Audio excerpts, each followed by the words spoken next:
ગુજરાતનો આવાજ।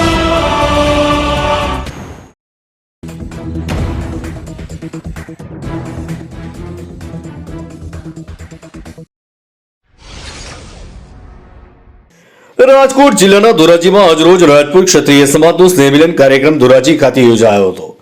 રાજકોટ જિલ્લાના ધોરાજીમાં દર વર્ષની જેમ આ વર્ષે પણ રાજપૂત ક્ષત્રિય સમાજનું સ્નેહમિલન કાર્યક્રમ ધોરાજીના લાડુમાં લોહાણા સમાજવાડી ખાતે સ્નેહમિલન કાર્યક્રમ યોજવામાં આવ્યો, જેમાં ધોરાજી તથા ધોરાજી તાલુકાના ગામોમાં રહેતા રાજપૂત ક્ષત્રિય સમાજના લોકો બહોળી સંખ્યામાં ઉપસ્થિત રહ્યા અને આ સ્નેહમિલનમાં આવેલી માનવતા મહેમાનનું ભવ્ય સ્વાગત કરવામાં આવ્યું।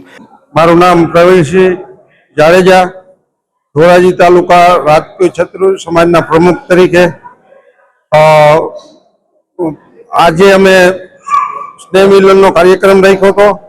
એની અંદર હરેક ગામની અંદરથી, તાલુકાના ગામડાની અંદરથી બોલાવ્યા બધાને, અને અસ્મિતા આંદોલન હતું ત્યારે જે લોકોએ રાજીનામા આપ્યા હતા એ લોકોના અમે શાલ ઓઢાડી અને સન્માન કર્યું કે સમાજ સાથે રહીને તમે આ સમાજની અંદર એટલો ભોગ આપ્યો એ બદલ તમારો ખૂબ ખૂબ આભાર।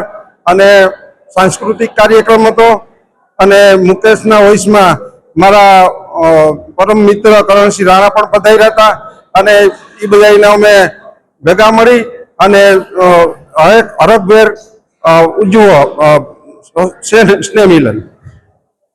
આજે ધોરાજી રાજપૂત સમાજ તરફથી સ્નેહ મિલનનો કાર્યક્રમ યોજવામાં આવ્યો હતો। તેમાં ધોરાજી તાલુકાના ક્ષત્રિય સમાજના દરેક આગેવાન સતરાસા, ભાડેર, વાડોદર, ભૂખી, નાની વાવડી, જાંજમેર સહિતના ગામોમાંથી દરેક ક્ષત્રિય સમાજના ભાઈઓ વધારેલા હતા અને આ સ્નેહ મિલનને ખૂબ ભારપૂર્વક ઉલ્લાસથી ઉજવ્યો હતો અને દરેક સમાજ, અમારા ક્ષત્રિય સમાજ વતી દરેક સમાજ, અમારો ક્ષત્રિય સમાજ વતી દરેકનો આભાર માનું છું।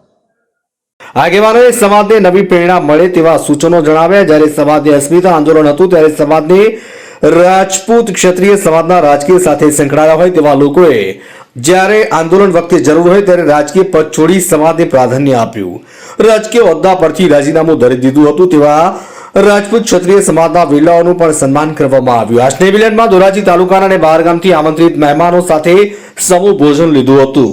ધોરાજીથી અલ્પેશ ત્રિવેદીનો રિપોર્ટ।